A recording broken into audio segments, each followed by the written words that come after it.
In 3, 2, 1. I love you, but I'm afraid to love you.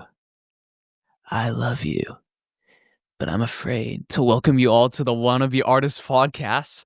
I'm your host, Joshua Choi, and joining me today is my co-host. This is Justin Choi, and oh my god, that was a very sensual opening. I know, bro. I just had to do it like it is in the song. The song by an artist that we'll be talking about in a bit. Yeah. I don't know how to recover from that one. How do I transition from that? I know, I'm such a heartthrob, right? Yeah. Our That was really painful. It's almost like he used a bunch of weapons directed by Oh my goodness. Zach Cregger is what we're going to be talking about today. Bro. And so yeah, this is his, I believe, jumping straight into it. Yeah. You like that, right? Yeah. This is his fourth feature, Damn. which Okay. is surprising. Not surprising, but whenever I think of Zach Cregger, I always think of Barbarian. his current run of like Okay. filmmaking. And I didn't know he had 2 other movies before. yeah, because he's most known for, I forgot what they're called, but like stand-up, sketch comedy show, The Whitest Kids You Know. Oh, okay. Yeah, and then he has 2 other features. I did not know he did that show. Yeah, that's him. That's crazy. Okay. And so yeah, like I was saying, this is his follow-up to Barbarian from 2022, which I really enjoyed. It's just like a fun, schlocky kind of horror movie. Yeah, for sure. Structurally and like how it decides to tell its story. And I don't know, it's one of those horror movies I kind of link it with Malignant, where it's just it knows exactly what it is. It's not taking itself seriously. It just plays it up. Yeah, and it just goes batshit insane at a certain point. Yeah, like you never forget like your first viewing of Barbarian, like regardless of whether you enjoy it or not. Yeah, But yeah. You'll never forget your first time with the Barbarian. I agree as well. I really like Barbarian. I don't think it's like a perfect movie at all, but it's just a lot of fun to watch, especially on your first viewing. And it's one of those movies that sticks with you, you know? Yeah. And like I was saying before too, I kind of think of Barbarian like as a new starting point for him as like a director and like a creative. Yeah, for sure. It very much feels like a first time project, even though it's his third feature. But I guess in terms of his horror movie run. But Weapons is his newest feature. And because I realized I'm bad at giving plot descriptions, I'm just going to read the IMDb one. So, Reliable. When all but one child from the same class mysteriously vanish on the same night at exactly the same time, a community is left questioning who or what is behind their disappearance. And just based on that plot description, pretty, like, generic. Yeah, it sounds generic, but it's a very it's a much more layered big scale story. Yeah, compared to Barbarian. It's very contained in its Airbnb setting. Before I get to it, Joshua, what did you think of Weapons? I enjoyed Weapons. I thought it was a very worthy follow-up to Barbarian.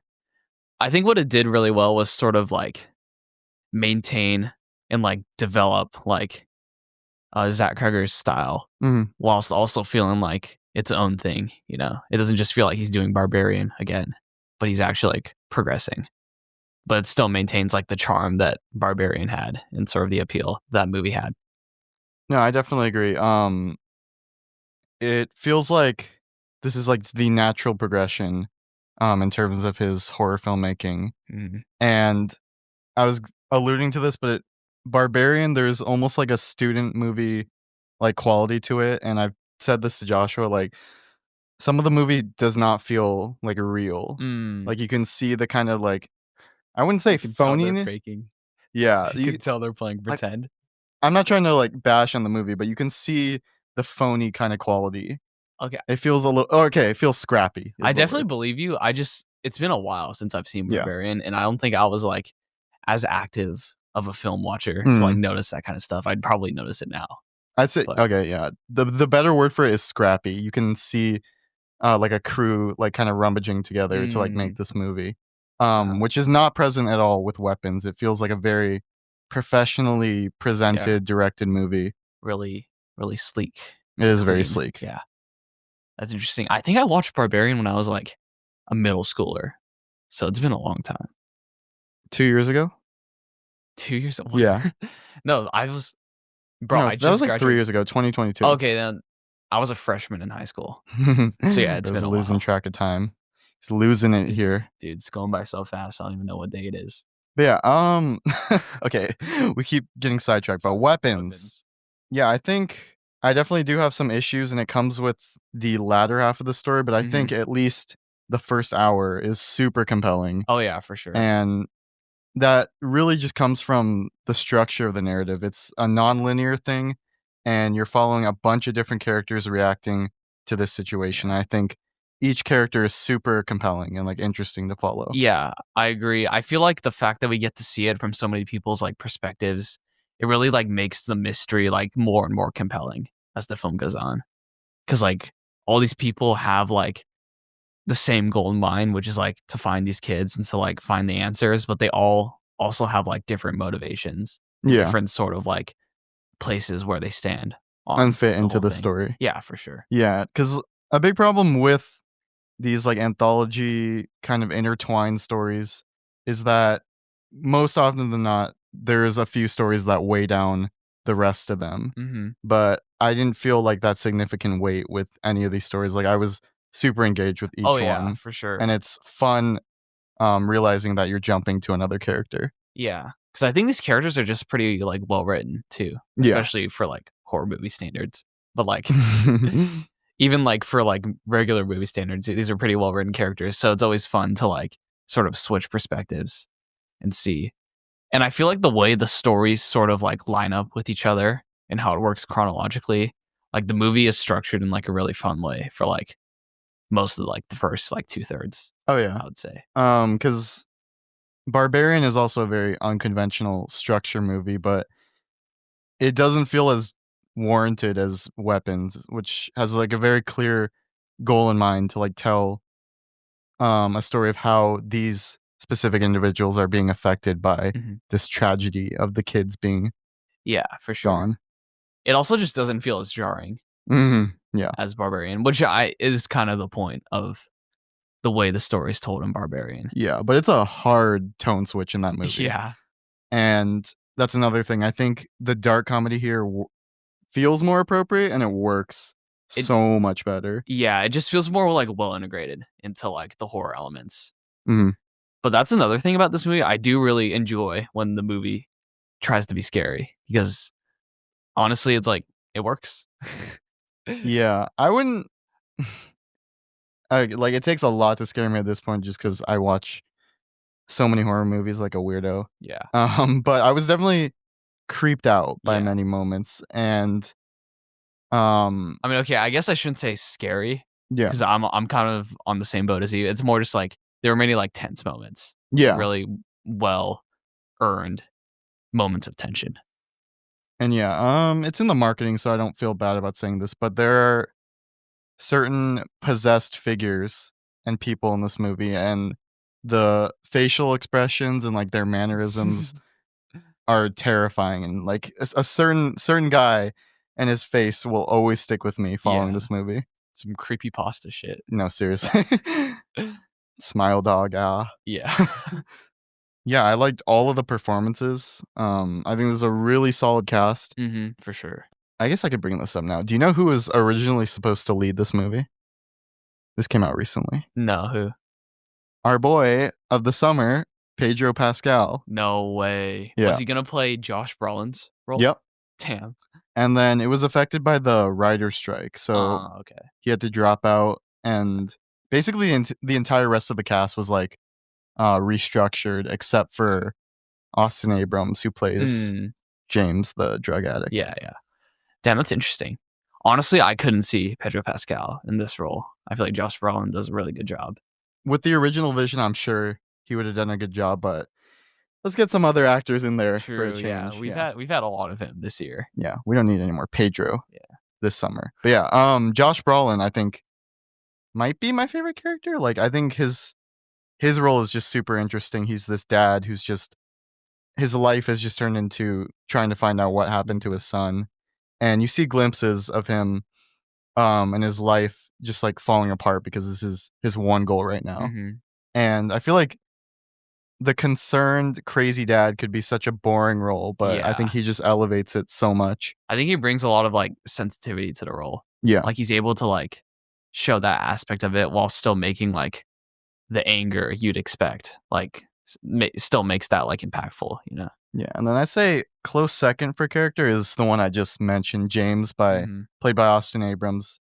I've always thought he's a pretty decent actor, and I think he just needed a project like this to kinda show his, like, acting capabilities because Mhm. he's doing something very different in tone from the rest of the the actors or the rest of the cast, Mhm. and I think it just brings a lot of life to this movie. Yeah. And there's still something that feels, like, grounded in his performance Mhm. too. Like, it's like, yeah, he's, like, kinda goofy compared to everyone else, but, I mean, like, if a drug addict were in this situation, like, this is probably how they'd react, you know? Yeah. I don't know, I don't have much else to say that's not spoiler free. Mm. Do you? No, not really. Okay. Then, from this point on, spoiler warning, go see the movie. We really recommend it. Yeah, Um, it's a great time. you were warned. But yeah, like I mentioned, I'd say most of my gripes kinda come from the later part of the narrative. Mhm. A lot of the reveals and some of how the story's written Yeah. just doesn't really sit well with me because I was fully locked in for that first, like, hour, 10 minutes or Mhm. so, and then you're introduced to, the character of Aunt Gladys, who is the aunt of the one kid who didn't go missing, Mhm. Or so and we're told. yeah, it's doing a long le it reminded me of Long Legs, Mhm. and I maybe it's just because of how recent that movie was, like, it just felt redundant to have a hypnotism kind of reveal. Mm, yeah. I don't know, I think it's just, like, that movie and this movie kinda share, like, the same issue where it's, like, once, the mystery is sort of, like once the mystery is sort of, like, personified, it kinda, like, takes away from the, I guess, like, from how compelling it is, Yeah. especially, like, compared to, like, the beginning of the story. And it's always, like this is always, like, the challenging part of, like, writing a good mystery is, like, you know, once the audience knows too much, it's kinda hard to keep the story good. But, I don't know, I just think, like, there's a certain point where this movie where you're watching this movie and you kinda just put it all together and there's no more, like, sort of suspense to like, it all becomes sort of expected, Yeah, you know? that initial intrigue is gone once the reveal happens, Mhm. and as much as I feel like I'm coming out a little hard on this element of the plot, once it kinda gets the reveal out of the way, it's still pretty engaged. It still carries that same momentum, Yeah. and I'm still interested to see how the story's gonna play out. It's just the initial shock of learning that it might not be what you thought it was Mhm. is kinda jarring. Yeah. I don't know, it just feels like the story could have gone in so many, like, insane ways, but I Mhm. feel like it kinda just went, like not, like, the most normal way, obviously, but, like, it went down in a way that, like there's a part of me that just, like, felt kinda let down, even though, like, the story still is really good in Yeah. this, in, like, the final act, it's still, like, a really, entertaining part of the movie. I just, like, felt like, "Ooh," like, there was more here. Yeah. Especially with the scene where Josh Brolin's character has, like, a dream, Mm. and there's, like, this really cool image of, like, a gun over like, a huge gun over, like, a house. Mm. I just thought that image was so cool, and, like, I just wish it, like, represented more than what it Okay, that's represents. actually perfect you brought that up because I over the past few days, I've been learning more about this movie Mhm. and just seeing what people think about it, and I did not really think about this, after our watch, but a lot of people are drawing, like, similarities to this being, like, a allegory for, like, school shootings and how Mm, mhm. people in America react to it. Mm. I mean, especially with the main plot of it being people, like, in the aftermath of, like, children Yeah. disappearing, and then that sequence I read a little bit into. Uh-huh. Like, there was, like, an interview or something with Zach Cregger, and he didn't really elaborate on it, but that's very intentionally placed there. Mm-hmm. And the time of when they disappear, it aligns with when there was an assault weapons ban passed by the U.S. House of Representatives with exactly 217 votes. Okay, So, that is interesting. yeah, there is a lot of intentional imagery and like allusions to that topic. That's definitely really interesting. I never thought of that. Yeah. That does make a lot of sense, especially with how I'm blanking on the name, the kid. How his Alex. story, how Alex's story is sort of portrayed, Yeah. and how he's like the sole survivor of it all. Yeah. That is really interesting. I didn't think of that, Mm. but that does add that does add another layer of like, I guess, subtext to the movie. Yeah, I just wish maybe this is something. This is stupid to ask, but maybe like I wish it was a little more like obvious like throughout the movie. Yeah. Cause I don't know. I just feel like the way the ending plays out, it doesn't feel. You don't. I didn't really feel like there was like sort of a message like that behind it. You know, it kind of just felt like this is how the plot would progress if we want like a happy-ish ending or like to tie up all like the loose ends. You know. I definitely hear what you're saying, but I think for how it ends, it definitely feels like what an aftermath of like that tragedy would be like. Like there's some sort of resolution, but it's bittersweet because the event still took place and there's no way to really like completely there's no way to undo it, and it's really about the mental recovery and journey like after that. Yeah, for sure. And so I think it ends at an interesting point for these characters. Yeah. There's another thing about, I guess, when things start getting revealed, mostly when we switch to Alex's perspective, and it's that to me it kind of felt like once we got to this point, it was like, okay, like if it's gonna be like all explained or like mostly explained in this section, like what was the point of like telling the story in like a non-linear way? Yeah. I feel like the first half of the movie is very much better for how it's told, but as a whole cohesive story, there's a part of me that feels like maybe there wouldn't have been a lot changed. Like it feels like there was like artificial mystery being created because of how the story was told, and then it just like blows its load at the end. That's a funny way to put it. But no, I definitely agree. The like interactivity of watching the narrative kind of goes away. Like we were saying earlier, like the intrigue is gone. Or it's not gone, but it's just veers in another direction and it's not the same experience. But I can't say I disagree. Like once you spoon feed everything to an audience, like you might as well elaborate on some more stuff and like not leave everything so open ended. Yeah. There is a lot of like, I guess, questions left unanswered about, I guess, mainly the character of Gladys and why she's like doing this. I heard, I don't know if this is true because I saw this on TikTok, but I heard that like originally there was going to be like a whole section on Gladys, but then they had to cut it. Yeah, and then this is also something I learned today that apparently there's an Aunt Gladys like spin-off in development about her powers and like her witch shit that she does. So maybe they're saving it for that. Yeah. That would be interesting. Yeah. It's like X and Pearl. Yeah, I don't need more from this universe or story. Yeah. But I'd be curious if it was Zach Cregger coming back. For sure. But how about we shift the focus away from being negative? Sure. Let's talk about some more things that we like. I did enjoy the scene where, even though it does take away a lot of the mystery, I do really enjoy the scene where she sort of shows off her powers. Yes, yes. I don't know. There's something about like supernatural, like home invasion that's just like, that's fire. Yeah, that's one of my favorite moments. So she shows up to the character Andrew's house, who is played by Benedict Wong, and she's just kind of like faking a situation, and is like, "I need a bowl of water. Like I don't like just give me a bowl." Yeah, I drink out of bowls. And that part was hilarious, and the character was just not even aware of what she was doing. But this is when you get the reveal of like how she hypnotizes people. Yeah.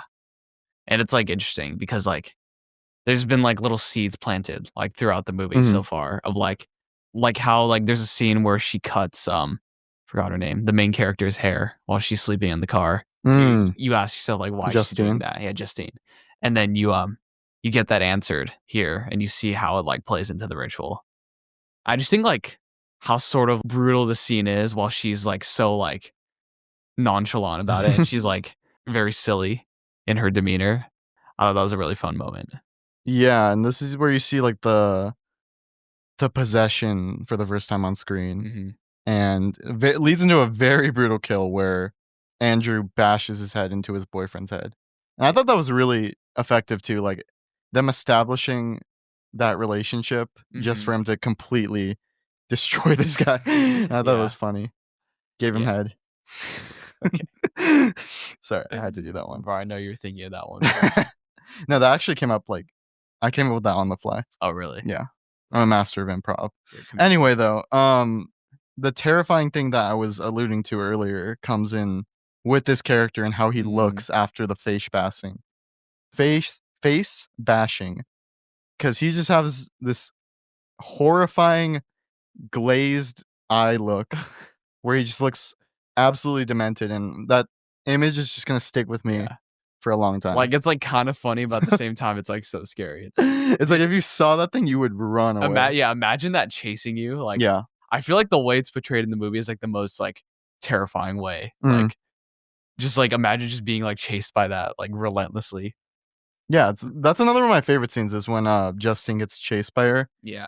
because it's in such an open, bright day setting, Yeah. and for that to just happen, it was hilarious. It happens like I really like how it plays into the story because it kind of like comes crashing into where we left off. Yeah. In like the previous stories. And I think that's like some of the most like compelling parts of like the non-linear narrative, at least for me. Yeah, it was reminiscent of Barbarian, where it would Mm-hmm. be kind of a jarring cut, and then when you'd catch back up with the story, Mm-hmm. it's really fun. Yeah. I thought I don't know what my favorite segment is altogether, but James's segment is really good. Mm-hmm. When he's like robbing Alex's home. Oh yeah. That felt reminiscent of when Justin Long in Barbarian was measuring the The whole basement. Yeah. whatever street house. That is okay. I noticed I was gonna point this out with weapons, but I just realized he did this in both of his movies. Like we see like a location Mm. and it's like the context is like, oh, we're really scared of it. But then it's a new character's perspective and they're in the same location, but then the context is like it's more like comedic. Yeah. It's not taking it as seriously. I That's really mean, interesting. he's found a shtick and like he's working with it. It's Yeah, good. for sure. I think this movie builds to a very satisfying conclusion, even if I guess like narratively it's not like the most compelling like end to the mystery. I think just like the way this movie ends, it's just so insane. And it's like it feels it's just like a great like peak to the story. Yeah. It's when all the kids are like under the control of the hypnosis and they all just like destroy And Gladys. yeah. And there's like a great chase scene that's like probably like the funniest moment in the whole movie. Like our whole theater was like laughing so Yeah. hard during this time. They're like crashing through a bunch of random people's homes. And she's just like running around like Yeah. screaming. It's so good. It's like literally like slapstick comedy at this point. But like I think the movie builds up to it to where it's like it makes sense for like the tone. It doesn't feel jarring. Yeah, it's really satisfying. And I was just thinking about this like before we started recording. Like it's really like blink and you'll miss it, but there's a moment where a guy's just like mowing a lawn and he sees all of them run by. And then I was thinking that in tangent with the like the school shooting like allegory. And I feel like there's a lot of moments where people are just like passively seeing violence and like stuff taking place in their like neighborhood. But it's like it's so like normalized. Yeah. Now that they're kind of apathetic. Yeah, because in that chase scene that we mentioned in the with Benedict Wong's character, like there's the convenience store worker who sees her getting chased and is just kind of like his concern is like get out of my store, like you're making a mess. Yeah. And less about like she's in danger. And it's really funny in the moment, but thinking of it is like, damn, that guy was a piece of shit for not even trying to help. Yeah. But like I also That's really interesting. I kind of Point sympathize out with it. because like when I'm working on the clock and there's Fuck shit going there's on. something happening, my concern is like I'm just trying to get paid here. I'm just doing my Yeah. job. Yeah, I feel like working a minimum wage job like kind of takes away like half your empathy. At least Yeah. when you're on the clock. Okay, so maybe that part's not a good example. But the point I was trying to get at, I Maybe thought that he's was a more very relatable than we thought. yeah. Maybe he's misunderstood. Yeah, just like me. But yeah, the point I was trying to get at, I thought that was a very nice touch that adds on to the deeper like subtext of the movie. For sure. And I didn't want to skip over another one of my favorite moments is when Justine and Archer go to the house and are attacked by Han Solo. Paul and James. He plays Han Solo Yeah, in in the Solo movie. Oh my god, I did not know that. Yeah. And one of the best moments is when Josh Brolin's character is fighting James and he just like keeps getting back up. Yeah. And it And goes so much longer than you expect. Because yeah, they cut to a completely different moment, and then all of a sudden he pops back up, and you're like, "Wow, this is still going." Yeah. This is when I confirmed to me. I was like, he has a really good way of depicting just like mindless, animalistic screaming in like a horror setting that I think is really funny, but also like kind of terrifying at the same time. Yeah. And I feel like he can really acknowledge like the funny aspects of like a horror story. Yeah. Because I feel like a lot of horror movies, like there's moments where like it's supposed to be scary and it's taking itself really seriously, but like you think about it, like if you were in that situation, you're like, bro, I'd be laughing. Like even if my life is on the line, I'd be laughing. Yeah, because like the run thing is the funniest thing to me. Yeah. Like it's terrifying, but at the same time, it's kind of goofy. It's kind of silly. It's like halfway to a Naruto run. Yeah. It's like in between normal and Naruto. Yeah. Dude, I still can't get over that. The fact that he did the Whitest Kids You Know. Like I did not. Is that something you watched? No, but there's the only thing I know from that is the glory hole sketch. Have you seen it? No. Dude, that's like one of the funniest sketches I've ever seen. Okay. I'll definitely be sure to check that out. Yeah, I was unfamiliar with him before Barbarian. Yeah. But maybe it's time to get Craiged. That's literally like the only thing I know from that show, but it's goated. I mean, it's all I need to know. That caught my attention when you said that. I do want to mention this. This movie is excused for my cardinal sin that children-centric horror movies don't tend kill to children. Yeah, and like tend to commit. There wasn't any like brutal child deaths in this movie, but at the end of the movie they did something horrific. The child do the deaths. Yeah, they do the killings. They're probably scarred for life, so it gets a pass in my book. Yeah, I never felt like that annoyance of when like a kid's usually in a horror movie where it's like, okay, now they're just like, this isn't even a character, it's just a plot device. Yeah. Like I think they do a really good job at like developing our main kid Alex and like giving him like I guess like proper motivation and like sort of understanding from the audience. Oh, also W child performance. Oh yeah, for sure. Yeah. I didn't even like it's so interesting. Like I feel like you don't notice when a child performance is good, but you notice it really heavily when one is bad. But yeah, this is a very good child performance from the actor who played. Maybe it's just because I'm so hyper fixated on it, but I do notice when a child performance is good. I think it's probably just because everyone else is doing so well that he maybe doesn't stand out as much. You know? I'm just really invested. Like in a sea of gold, a less shiny gold is not going to stand out as much. I find that like a lot of my favorite performances just in general. Yeah. It's less about like me acknowledging that was a great performance and more just like me being really lost in the character. Yeah. And like not even like acknowledging that they're playing pretend, you know? No, for sure. Dude, I'm looking at this cast list. I'm like, oh my God, you've all been in a big IP movie or like superhero thing. This is a very good cast. Yeah. When you mention, I'm just going to briefly mention, I thought Julie Gardner was a really good kind of lead in this movie because it does open up with her story. Yeah. and we just saw her in Fantastic Four, and she was like serviceable as the metal woman. Silver Surfer. I thought she was pretty good. Yeah, no, she was. She just didn't have a lot to do.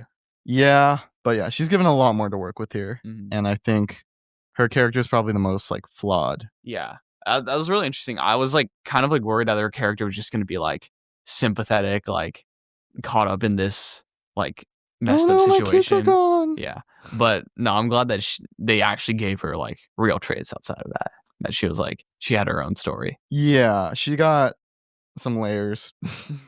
I guess like last gripe, they do establish a relationship with her and Alden Ehrenreich's character, and that part is a little underdeveloped. And I feel like since there is so much going on in this movie, there are definitely a few plots that kind of get thrown to the wayside. Yeah, I can definitely see that. I just feel like the movie did a good job at like establishing that they have had like history before. Yeah. So I didn't really mind that it wasn't like a super big part of the movie. Yeah, it's not.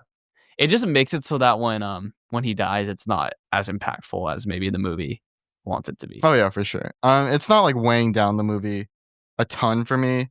That's just kind of like an example because I'm the fact that I'm forgetting about some of them is part of the problem. Like it just kind of was set up and then it didn't really huge story. It's a really big story. So yeah, it's understandable that it can't all be fully developed. Yeah, but the core of the story is really strong, and I think this is overall just a very, very solid horror movie. Yeah, it's one where it's like you'll be thinking about it for a bit after, and it's like it's more than just like stupid schlock. Even though like it's like the advertising is doing the stupid thing where it's like this is like the scariest movie, or this is like every fucking horror movie does it. And it's like, come on, like, can we stop? But don't let that ruin your perception. Holy shit, I'm just realizing this has been a really good year for horror movies. And we're not even in like fall season. We've had Presents, Bring Her Back, Sinners, 28 Years Later, Weapons. Damn. Yeah. Just really solid horror movies. Clown in a Cornfield I just watched. So awesome. I haven't seen that one. Nah, that one's kind of a joke. But yeah. Good horror summer. Yeah, sure. And it's cool that this one got an IMAX release. Like it always feels special to me whenever a horror movie gets an IMAX release. I feel like just whenever like a non-action adventure gets like a horror IMAX release, it's always like, this is hype. Yeah, for sure. The Minecraft movie? Yeah, dude. No, that's an action adventure. Oh. I'm talking like a movie where it's not like a bunch of characters fighting, you know? Let me refresh myself what has come out in IMAX recently. Like if it's a movie where a lot of characters are talking, it's like sophisticated, but it's in IMAX, it's like, oh, like it doesn't need fights and big spectacle. Oh, plenty. Okay. Challengers, Nosferatu in IMAX, those are all bangers. Brutalist in IMAX, holy shit. The AI movie? Oh my. We're not even going to start that conversation. Anyway, though, Weapons, great. Go see it. Yeah. All right. You'll have a fun time. Wait. Sorry. Do you have anything else to say on it? No, I'm good. All right. I'm going to give this one a very high 7 out of 10. I think I'm going to try to watch it soon again. So I think there's a good chance it moves up to an 8 for me. Yeah, I'm going to also give this a 7 out of 10. I enjoyed it. I think it's a good next step for his directing career. Hey, we agreed. Yes. That was a good discussion. I feel good about that one. All right.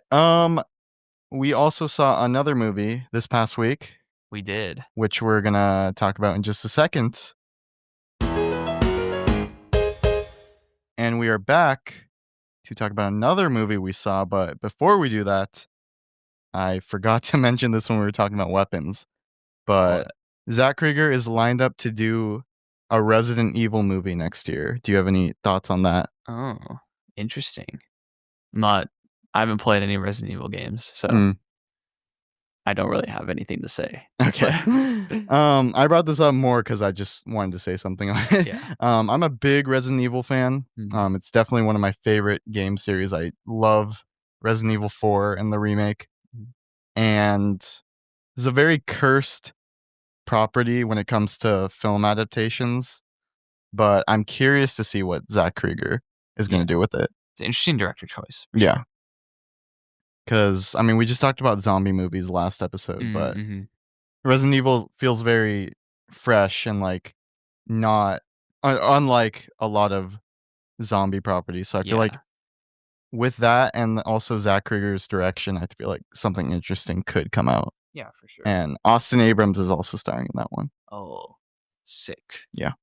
Anyway, though, Joshua, you wanna introduce the next discussion? Sure. We're gonna be talking about It's Never Over, Jeff Buckley, which is the 2025 documentary film directed and produced by Amy Berg. Ooh. Yes.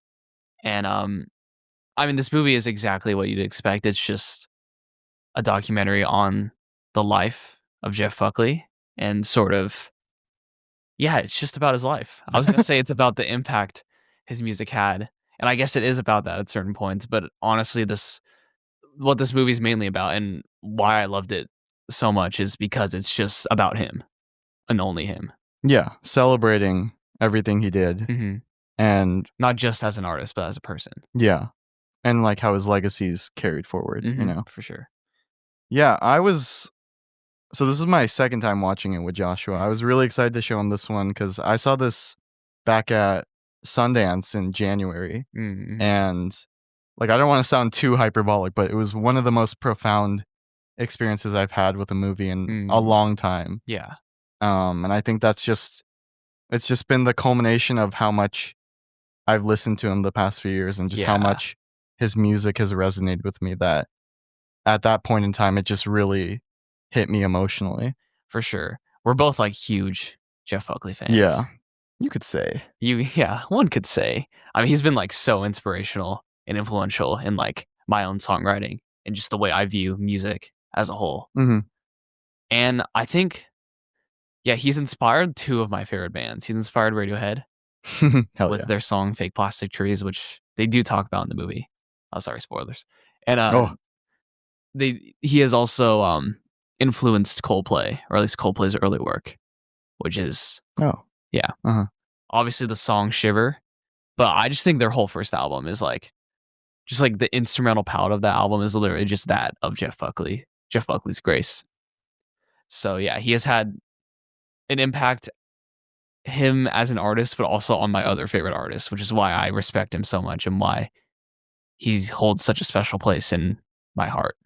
Yeah, not to, like, devolve from the conversation, but yeah, Jeff Buckley and Elliott Smith stand in a very similar space of music to me. They're both my Mhm. favorite artists, and I think with both of them gone at this point, I think there's always just gonna be something missing in music, honestly, like, Yeah, for sure. the space that they kinda, like, inherited is just tapping into something so personal and so genuine that I just don't think I'll ever see in my lifetime again from Mhm. any music artist, and that's a Yeah. bold statement, but I'm confident in that one. I mean, the 90s were just like honestly probably at least in my opinion like the best time for music. I feel like Yeah. that was like some of the most creative. That was a time where some of the most creative music being made was also some of the most commercially successful Mhm. music. And I don't think we'll get something like that for a while or honestly ever again. Ugh. Very lightning in a bottle era. It's also commercial now. But yeah. Documentary itself, though, I think is really expertly presented. I think structurally, it's, like, chronological, it makes sense, hmm and it doesn't really linger too hard on any specific years or, like, time periods it's covering. Yeah, it kind of just says all it needs to say Mm. and then it moves on. I think that's especially true with the early stages of his life regarding his dad. Yeah. Just everything regarding Tim Buckley. This movie isn't about Tim Buckley, and it's like it's very good at like not making it about him.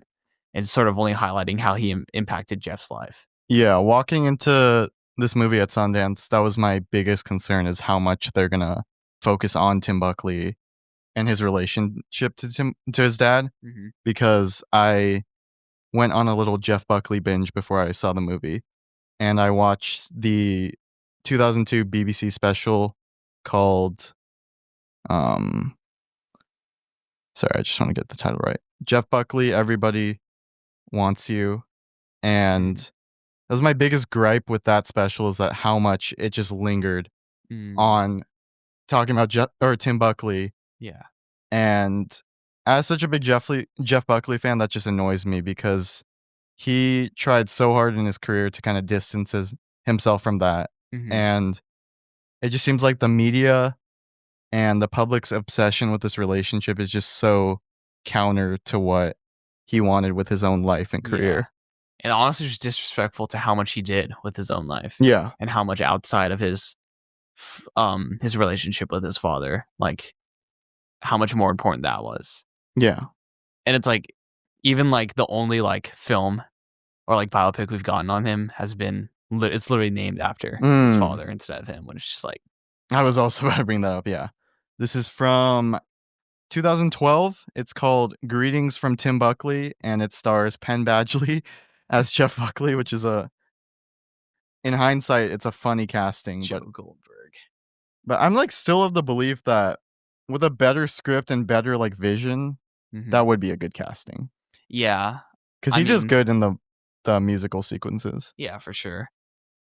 I just don't think a biopic could do his life justice. Yeah. You know? I really think that this movie is the Jeff Buckley movie. Mm-hmm. And if you want to get a closer look into his life beyond the music, like this is where to go. Yeah. And that really just comes from the interviews that they chose to highlight. I think all of the interviews with his mom, with, I'm forgetting the two names, the two prominent women in his life, are just very poignant, very emotionally charged, and will stick with you. Yeah, and you can just like feel through like the way they talk about it and how much of like,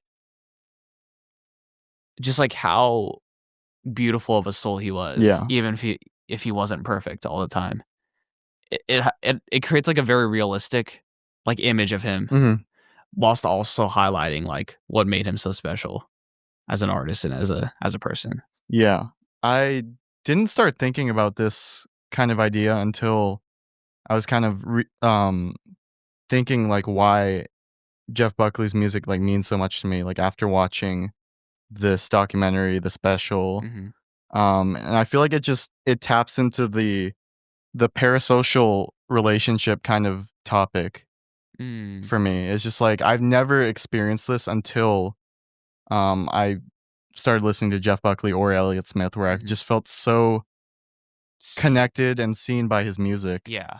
And I feel like with Jeff Buckley specifically, it's almost impossible not to fall into that trap because of how raw and just like open he is with his lyricism and how emotional he gets and like the places he taps into.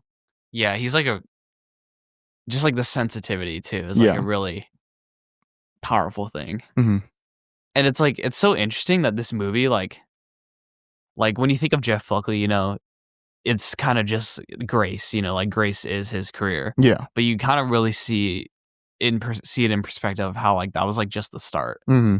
It was so obvious. I mean, we have like sketches to kind of show that, but it's just so obvious how like he had so much more that he was gonna do, and it just kind of makes like his death like that much more tragic. Yeah, it's very premature ending. And yeah, like what I was saying, like it feels almost contradictory as such a big Jeff Buckley fan to feel so attached to him because towards the end of his life, that was really what was weighing in on him. Was it the public? Yeah. Like, being a well-known figure. And like how much notoriety he got at that point, that it was just all the pressure that was like consuming him and like really making him like a tortured soul. Because I feel like for me, I always thought like, you know, Jeff Buckley is just like, I mean, this is just my opinion. I think he's like the greatest singer of all time. And it's like to have that talent, it's like you kind of view when you hear that talent in the music, it's like you kind of view them as like they're untouchable, you know? But then this movie really highlighted how the question of how are you supposed to follow up Grace, you know? Yeah. How are you supposed to follow up what's one of the best albums of all time, having that as your debut? Mm. Like you don't really think about that until you see how he struggled with that. I feel like this is an obvious thing to say with a documentary with such a specific subject, Uh-huh. but it does a really good job at just humanizing him Mhm. and breaking away from that notion of like, oh, this big, bold figure that's Yeah. like made it so far in the industry. Like, no, like it really grounds him Mhm. and you can see the more personable side to him. Yeah, for sure. Yeah. And it doesn't at all take away from like the sort of like spectacular aspects to his life, you know, how Mhm. he was just such like a naturally talented singer and Yeah. songwriter. Like the everything just able to just play hand in hand to paint like an authentic image of him that kind of just really does right by the life he led. Yeah, and it's all the small touches. It's the animatics that they put on screen. Oh yeah. They're It's the just incorporation of, like, all of his journaling and, like, how he would songwrite. mhm. I think it's just, like, so powerful, and it's one of the most interesting things to just, like, go into a rabbit hole about is just, Yeah. like, his writing and how you just see how He processed yeah, how the he things process happening in his yeah, life. everything and, like, how his brain just operates, not just on paper, but externally, Mhm. if that makes sense.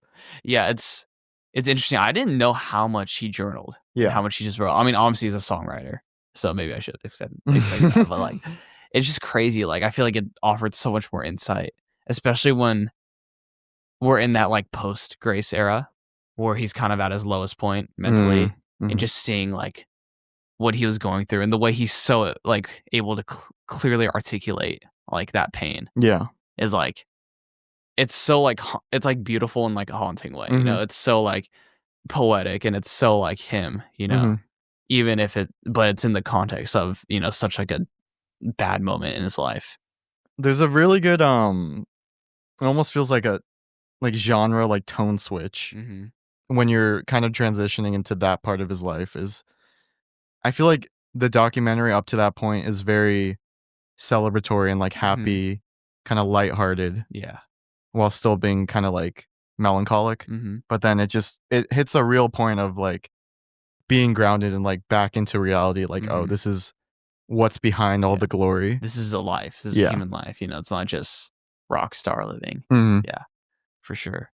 And another point where that happened was when they kinda wrap up the early childhood Tim Buckley section, Mhm. and I think it's just so well captured by using So Real, is, Mhm. like, when you hear those instruments kick in, Yeah. it just feels like the emotional climax of that arc of the story. Mhm. Yeah. That part of his life. Mhm. And that's another thing. I feel like the music choices I mean, obviously, like the choices are good because it's Jeff Buckley's music, but just, like, more about, like, the way it's, like, integrated into the movie Yeah. and how it fits. Like, when they play "Lover, You Should Have Come Over," when they're talking about the sort of, like, first, like, I guess, breakup he has, Mhm. it's like that just felt like so that just felt like such a profound use of the song, and it really, like, added more context to, like, the way he processes, like, heartbreak Mhm. and just, like, more context to that song too, like, when I listen to it now. Yeah. Unlike so many artists, especially now, it's just there's such a fake surface level quality to when artists are talking about romance and, like, their love Mhm. lives, but you never really feel that with Jeff Buckley's music, like, it's so Yeah. it paints Honest. such a big picture, Yeah. and it feels you can feel the weight of it. Yeah. It's kinda just like the issue of, like, things need to be very easily digestible now, Mhm. so you can't really go into the nitty-gritty. Yeah. Like, as much as I, like, love Jeff Buckley, I don't think if he was around today, like, if he was, like, a 2020s artist, he'd be as commercially successful just because like, you know, when it comes to popular music, we don't appreciate, like, songs with, like, different structures and songs that are, like, actually confrontational. It's a sad thing to say, Yeah. but, like, there's gonna be some D1 glazing right here, but, like, I think discovering Jeff Buckley, like, I can't look at music the same way after sure. hearing what he had to give. Like, Yeah. no one's ever gonna live up to that expectation or that standard that was set by him. And it's just because of his influences. I think Mm. this is something that the movie does a really good job of portraying. Like, he was into like all kinds of music, and it's like it really adds just like a really unique layer to the way he wrote songs. I forgot who it was that he was really influenced by. Is a Is it Led foreign Zeppelin? artist. No, No. not Zeppelin. Oh, I'm not sure. I don't remember. But yeah, even like his influences from like Nina Simone. okay, I found it. Okay. Nusrat Fateh Ali Khan. He's a Pakistani singer and Yeah. songwriter. It's like this guy just appreciated like all kinds of music. Yeah. And he really channeled it in his own music. Yeah, it's like even if he didn't specifically draw from those genres, like you can feel the like very palpable like inspiration and lessons I guess he learned from like listening to those kind of artists. Yeah, for sure. Yeah. Like you can see it all culminate in his music, which is something special. I also really like how this movie, like, there are like humorous moments when they're talking about him, because he had so many, I guess, like eccentricities. Yeah. Like how he was just like a very like spontaneous person. Mm. And it feels like so like you would never think that deeply about someone just from listening to their music. It kind of like makes sense when you hear it, especially for someone like him, someone who's like as sensitive and as like someone like him who could like find the beauty in like anything. He would be an eccentric guy who's spontaneous and kind of like marches to the beat of their own drum. Yeah, it's just like you can't help but feel like drawn to the character like behind the music. Yeah. Which is something that's so powerful to me. And yeah, that moment when there's really good like anecdotes that are told through the interviews, and one of my favorites is when I can't remember his name, but he's talking about when he climbed or like scaled the concert like railing and was just kind of watching the concert from up there and like encouraging them to join him up there. Was that a Led Zeppelin concert? I know it was at a festival. I don't think it was at a Led Zeppelin concert. Led Zeppelin concert was when he got like a shout out. Oh, Yeah. okay. Yeah. I don't remember which one specifically. I should though. I've seen this movie twice. I also think like the way this movie sort of portrays his death and like how everything happened was like really, really emotionally resonant. Yeah. And it felt like a very authentic and respectful way to sort of handle that part of his life.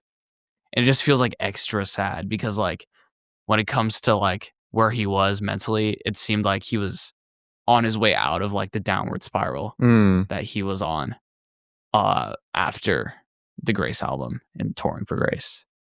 Yeah, it just it breaks my heart every time that I think too like intensely about it. But yeah, I remember first watching it and just dreading the year of 97, right? Yeah, 97. Coming up, and I knew exactly what was coming.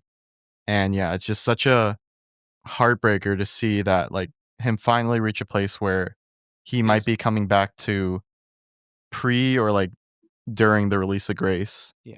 But it just because of external forces and like I don't know, lots of things emotionally happening at that time, we unfortunately couldn't get that. Yeah. But I did say this to you like after we watched the movie. I think it's like, even though it's really tragic, I think it's also beautiful that the way he went out was him being completely himself. Yeah. Which is being spontaneous and doing something and seeing the beauty in something as normal as like a river. Yeah. There's a really poetic quality to how he went out, and that I hope that doesn't sound disrespectful, but like Joshua was saying, it just like it captures the character that he was and like how he could just find mundane things so beautiful. Yeah. I think that's what I really love about this movie the most, is that like it just feels like such like an honest and true depiction of his life. And it feels like respectful of all that he gave to this world. Yeah.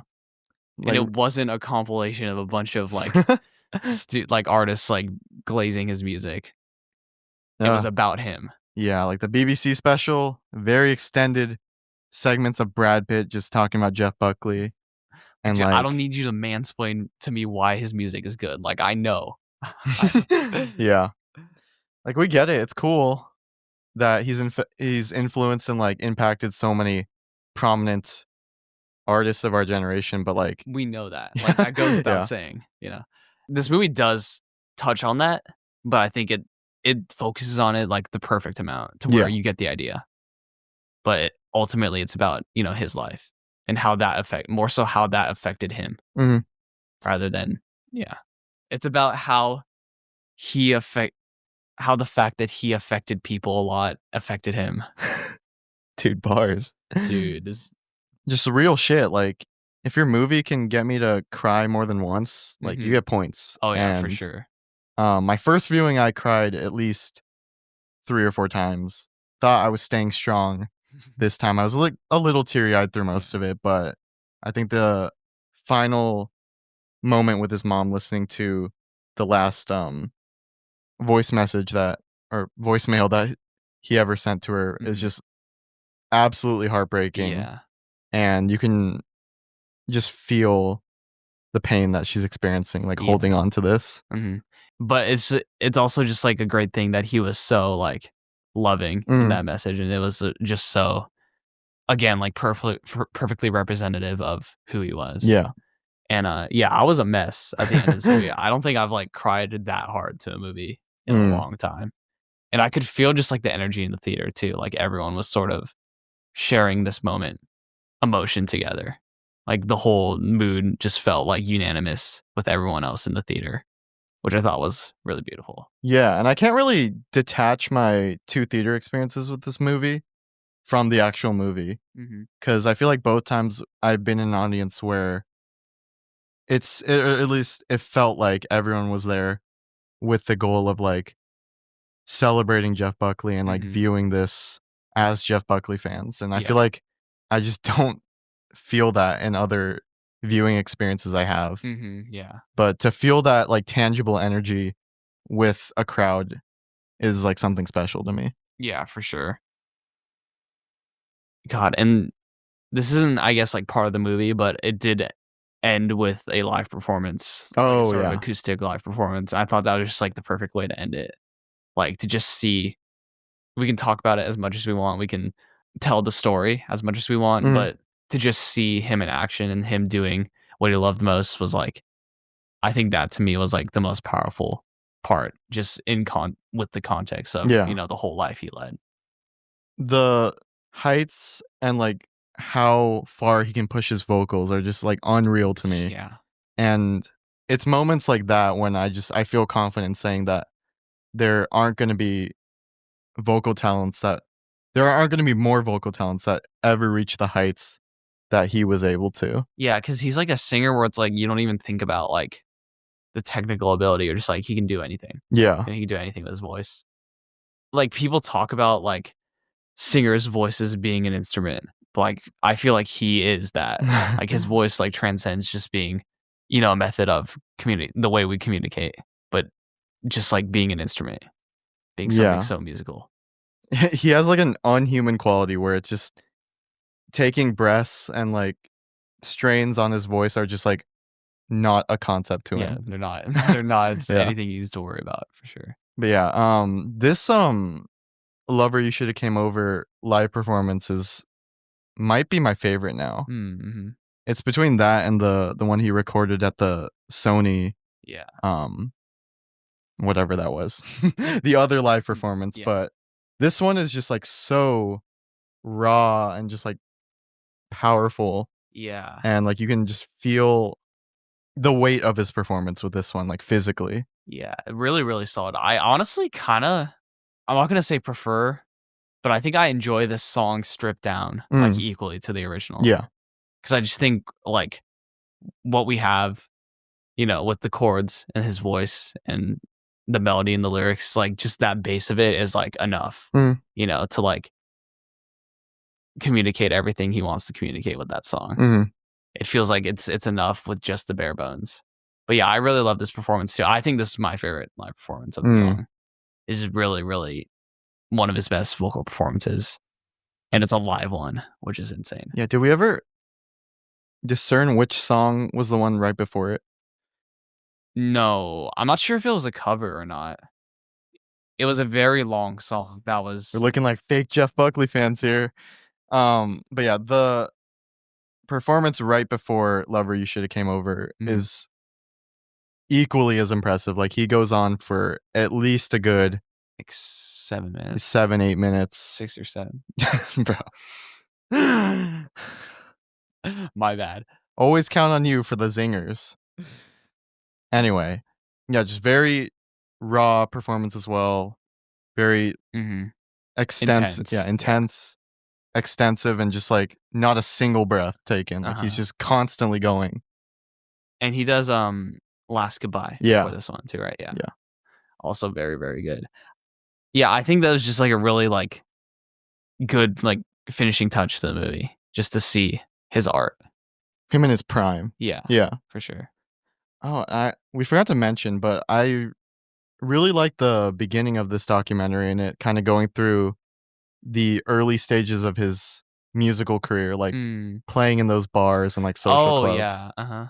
And just seeing the early beginnings.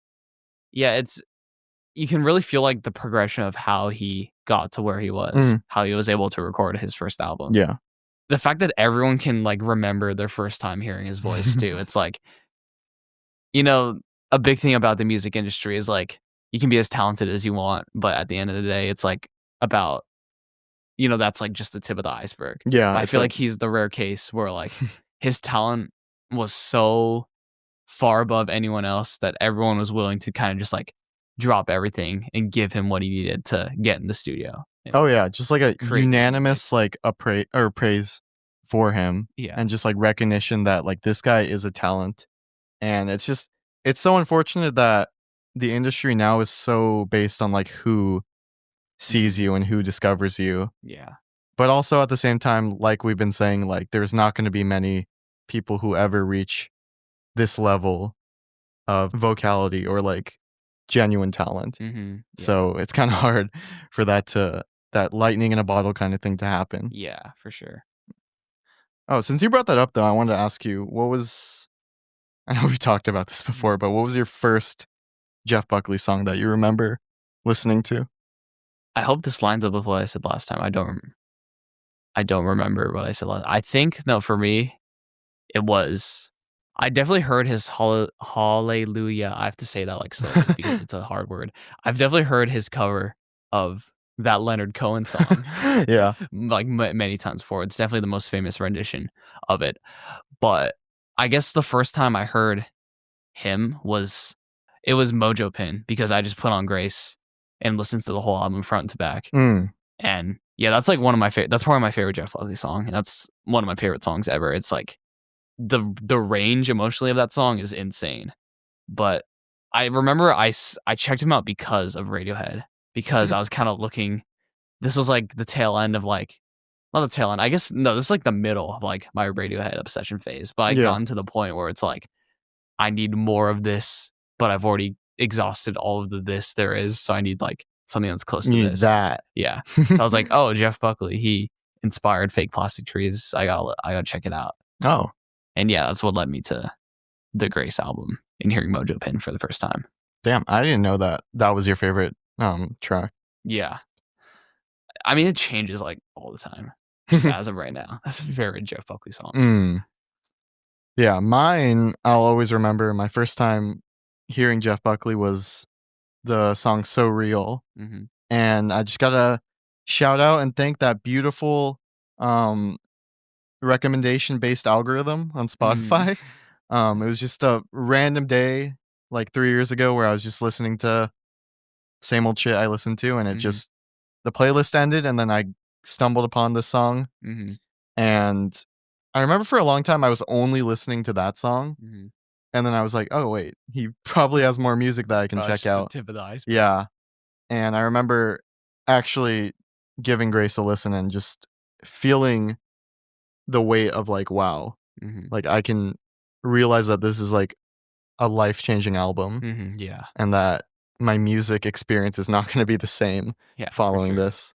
Yeah, it's so funny. I always think about like my favorite songs from other artists. And I just think about like the playing field, you know? I feel like Jeff Buckley's songwriting and his, like, ability to, like his ability to sing is just, like, so, like it was just on a completely different level. Yeah. Doesn't allow me to view music that it's on the same playing field, Mhm. you know?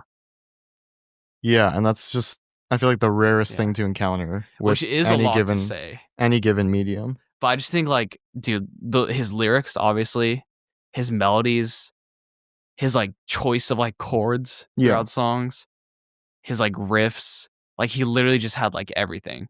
Everything I love too in songwriting.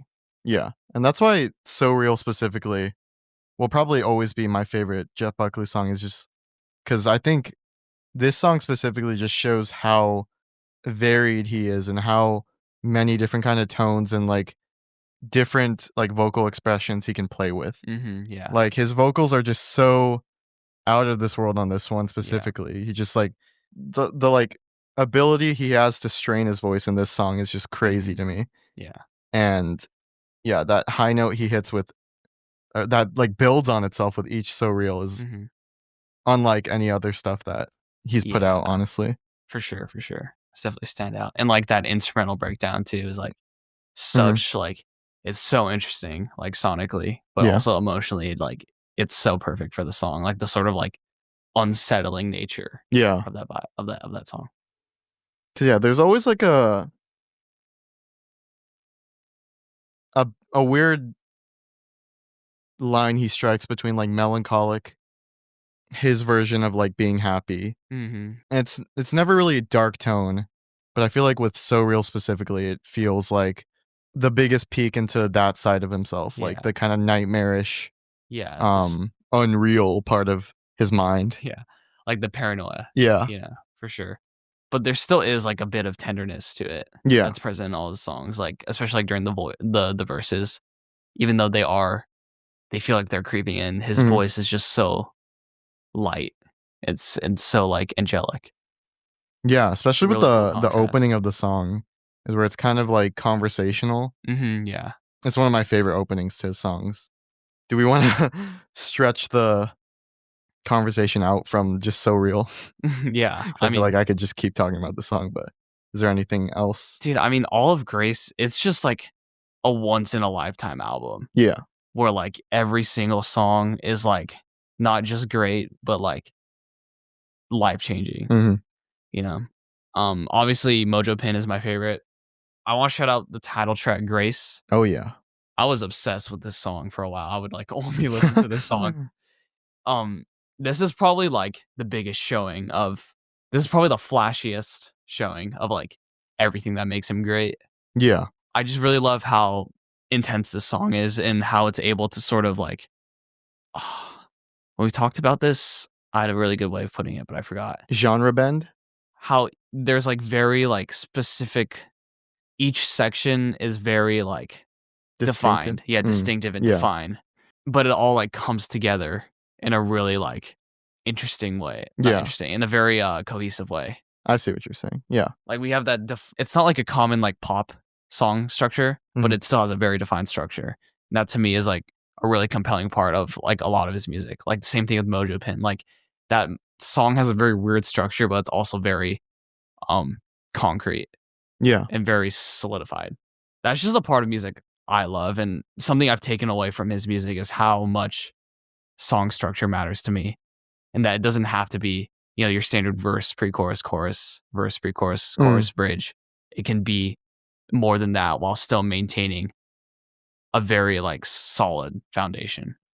Yeah, it's easily, like, a close second for Jeff Buckley songs for me. Mhm. And, yeah, it comes from how kinda spontaneous and how varied feeling this Mhm. one is as well. It's definitely my favorite usage of instruments out of any of his songs. Like, I Mhm. think it's so dynamic and, like, he Yeah. just plays with so many different sounds, like, so well in this one. Yeah, like, the strings are, like, Yeah. gorgeous in the song. That's another part of the documentary that I'm really glad they highlighted is I forgot his name, but they brought in the guy who did do the strings Mm. for this, and he highlighted how, like, Jeff really wanted to just go crazy with the Yeah. orchestration because on like, in a lot of non-orchestral songs where there's strings, most arrangements are pretty simple, and there's kind of like you kind of have to pull back your standards because of like the way strings have to fit into like a poppier song. But it's just like so like fitting that Jeff would want to go crazy with the strings and make them like really cinematic. Yeah. Are you asking about the composer he worked with? Yeah. He's the older guy in the documentary, right? Yeah. But yeah. Grace. That part was really poignant to me, is how when he was like collaborating with people, he like just brought out so much from the other artists and like stuff that they didn't even realize they can like tap into. Yeah, for sure. Yeah, which I feel like we're gonna keep saying this, but like not many artists or very few have that ability to kind of like bring that energy out of other people. Yeah. Going back to Grace, another instrument that's like really interesting. It's like it's in like 5 seconds of the song, but there's like a ticking clock that's used as like percussion. Yeah. And it's like it's just so cool. Like it works so well like thematically with the song. You feel like the sort of anxiousness that invokes in you. Yeah. But also just like sonically, it works really well. And it's like a really I just love like creative percussion whenever it happens in music. Fuck yeah. Honestly, like all of Grace, we could talk about every single song. We'd be sitting here all day. Yeah. And honestly, we wouldn't do it justice. Like, just listen to it if you don't already know. Oh yeah. It'll change your life. I'm totally saying that unbiased. I'm totally not saying that in a room where I have his vinyl framed, his CD framed. Yeah. Sure. He was definitely not my top artist a few years ago. We like him a little bit. Yeah. I'm just like a mild fan of his work. I don't like talk about him like every day or like recommend him to everyone. Yeah, who would do that? Or always suggest to put on one of his songs. Couldn't be me. Yeah. Me neither. Okay, good. I'm glad we could come to that consensus. Yeah. But yeah. Yeah, I feel like it's impossible not to get into a conversation about his music and like dive into that when you're talking about this documentary. Yeah, for sure. So that's why that happened. But yeah. Do we want to keep talking or is it time to give ratings? Overall, I mean, that's all I have to say. It's like I feel like a lot of the things to do with Jeff Buckley, it all kind of speaks for itself. Yeah. But I did really enjoy this documentary. It's definitely my favorite movie of the year, and probably will be for the rest of the year. Yes, sir. It's also, it's sitting at my favorite movie of the year right now too. And it has been since January. Damn, you saw this in January. Yeah. And honestly, like I can't speak for the future and what else comes out, but I can't think of anything that's gonna top that. Same. Completely agree. FNAF 2. Oh, you're right. Maybe there is something that will top this. Nah. Like I can say that this confidently too, but there's nothing that I'm gonna have as deep of an attachment or connection to. I don't know, bro. FNAF. Okay. You don't know about my connection to the FNAF lore. That's true. I forgot how personal that is for Joshua. Anyway, let's give ratings for It's Never Over, Jeff Buckley. Okay, well, I would be giving this a 10 out of 10. Woo! Did this like if a movie can make me feel like this, it's like okay, easily like 10 out of 10. Yeah. I'm not really too into like the filmmaking aspects of a documentary, but I mean, this movie looked pretty good to me and felt pretty good to watch. So, perfect. Word. I'm a little bit lower, but still like there's a good chance it could move up to a 10. I'm going to give this one a 9 out of 10. Like edging a 10, honestly. Edging? Yeah. Okay. And I think this is definitely one I'm going to be revisiting a lot. Oh yeah, for sure. Honestly, just throughout my life. Yeah. I think anyone who likes Jeff Buckley should watch this movie. Yeah. If you feel any sort of attachment to what he says in his music and what his music makes you feel, then you'll definitely get a lot out of this for sure. Yeah, very honestly, like maybe I'll give it a 10.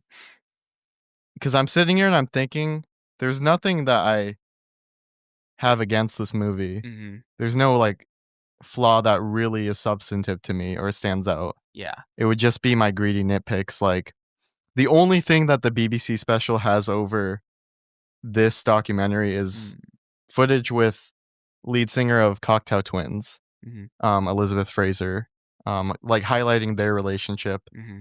And there's a specific interview clip that just like breaks my heart every time I see it. Yeah. And I think, I don't know. Like, I feel like, is that too much to ask if there was more integration of like another romantic interest? I think that just says everything, that your only complaint is that there wasn't more. Yeah. Yeah. So maybe I am just greedy. I don't know. I mean, dude, movies rarely make me like cry this hard. So it's like, I can't just, for me, it's like that is above everything else, you know? Okay. I'm thinking back to my first time watching it too. Mm-hmm. You know what? It's a 10. Let's go. In the span of like a minute, I've changed my opinion. Yeah. Which is why you should never listen to people who call themselves critics. Oh, God. Because they can never have a solid opinion. Anyway, though, that was also an awesome discussion. And I'm glad that we can finally talk about Jeff Buckley for the first time. Because we've never tried to talk about him before. We never had an episode about Grace, and then we lost it. That never happened. Nope. It definitely wasn't like almost 90 minutes. No. It definitely wasn't one of our best discussions. No.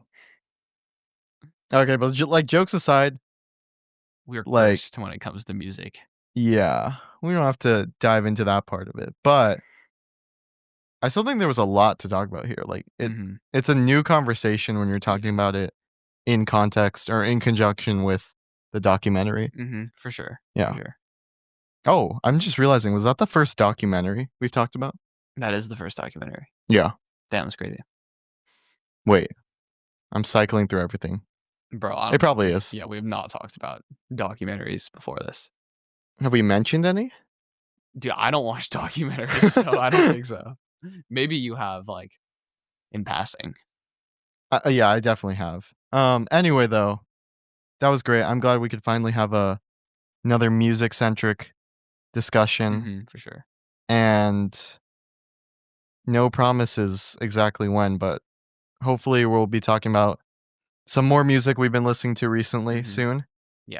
But until then, it's never over. You ruined the song. Dude, yesterday, this is a little anecdote. I wasn't trying. I was in a car ride with my friend. And like, we were talking about Amazing Spider-Man 2. Okay. Okay, this is so like we talk about Amazing Spider-Man 2, and then a bit of time passes, and then Lover You Should Have Come Over starts playing. Okay. And then she's like, dude, what if this played like after like Gwen Stacy died? I was like, bro, you just ruined the song. You putting that image in my head just ruined that song. Oh my God. You just reminded me. You can't ruin Jeff Buckley. Okay, so 2 anecdotes here. You just reminded me of this song being used in Miller's Girl in a very terrible and cringe sequence, which I mentioned. Hell nah. I mentioned in our 2024 episode. Yeah, I forgot about that movie. Fuck, yeah, that was terrible. Isn't Jeff Buckley also in that one Tom Cruise movie? You're gonna have to be more specific. Oh, what's it called? Vanilla Sky. Vanilla Sky. Oh, I have seen that movie, but it's been a minute, so I can't remember. Okay. Anyway, though, it may or may not be. But I have a Lover You Should Have Come Over anecdote, and I'll just say I was under the influence of a certain subject, and substance. And I'll just say that song specifically has always had this like very grand like depiction of like grand kind of like weight and like experience to it. Like it feels like an odyssey you go on emotionally. But I'll just say it's like the perfect way to describe it. Yeah, I'd say that in that specific scenario, I felt the weight of it, and like I lived through it in that real time. Yeah. And like maybe the longest 7 minutes of my life. But in the best way possible. Yes. Yeah. And by the time it wrapped up, I like felt like I went on a journey. Damn, I forgot that song is almost 7 minutes. Yeah. It's crazy. And a song that's almost 7 minutes can trend on TikTok. Dude, that like restores my faith in humanity. Lit. Yeah. He's had a interesting life on TikTok. Dude, Jeff Buckley fans, dude, on God, I don't give a fuck. Jeff Buckley fans fucking suck. Like 90% of them are like performative, like yearners, who, like talk about his music as like they describe it as like the music of like doom and despair. And it's like, dude, Yeah. Oh my God. completely ignoring like the nuance and like the other aspects to his music. It's like just calling it sad music is so reductive. Yeah. How did I forget about that? Yeah, just like how simplistic of a conversation it becomes when people are just like, he's the sad guy. Yeah. Oh, he's so depressing. Oh, Oh, I'm gonna crash out to this song. Holy fuck. It's the yeah. same thing with like Radiohead. It was the same thing with Mitski, where like everyone would call her music sad girl music, but then she herself was like, stop doing that. It's Yeah. so reductive, which is true. I mean, I can't say that I'm not guilty of listening to him under those kind of like conditions, But but it's like just no, I mean, reducing him to that is yeah, it's like it's cause like he has songs that aren't completely just devastatingly sad, even though he does have songs like that. That's not his whole. He has a whole discography, you know. Yeah. So that's just my little rant. Yeah, don't be so simple when you're listening to music On God. and consuming it On God. and talking about it. Be like us. Yeah, be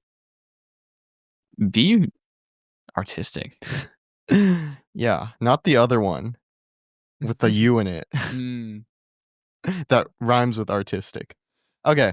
We're probably dragging this out longer than it needs to go on. No, I needed to say that. I needed to go on the record and say that like a lot of Jeff Buckley fans suck. But the ones in our theater were good. Yeah.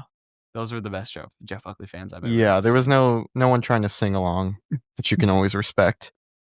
It's not the Eras Tour movie. Fuck no, it's not. Dude, it's so funny how I said it's never over, and then we just kept going and going. Damn, because it is never over. It's never over. Dude, what if we just keep going? Like, we should never end this episode. It's never over until right now.